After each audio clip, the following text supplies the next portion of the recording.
ಮಗ ಹೇಗಿದ್ಯಾ? ಲೋ ಮಗ, ನೀನಂತೂ ಮದುವೆ ಆಗ್ಬೇಡ ಕಣ. ಯಾಕೋ ಏನಾಯ್ತು? ಮದುವೆ ಆದ್ರೆ ಎಷ್ಟೆಲ್ಲ ಪ್ರಾಬ್ಲಮ್ ಇದೆ ಗೊತ್ತೇನೋ. ಏನಾಯ್ತೋ ಯಾಕೆ ಈ ಥರ ಮಾತಾಡ್ತಿದ್ಯಾ?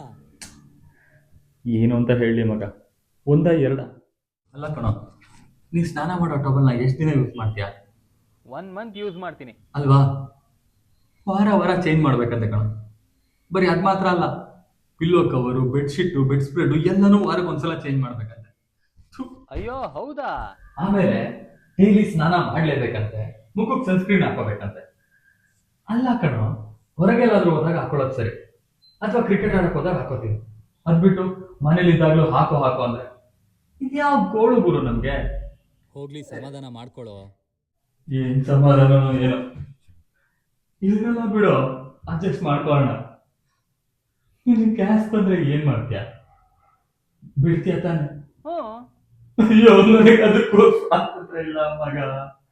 ಪ್ರತಿ ಸಲ ಹೊರಗೋಗಿ ಬಿಟ್ಬಿಟ್ಟು ಬರ್ಬೇಕು. ಓ, ಇದು ಕಷ್ಟ. ಅಯ್ಯೋ, ಯಾಕಾದ್ರೂ ಮದ್ವೆ ಆದ್ರು.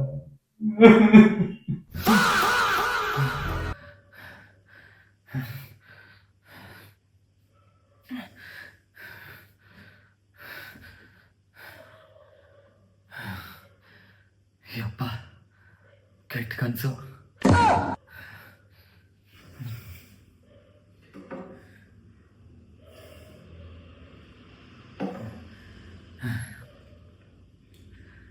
ಸತ್ಯ, ನನಗೆ ಮದ್ವೆ ಆಗಿಲ್ಲ.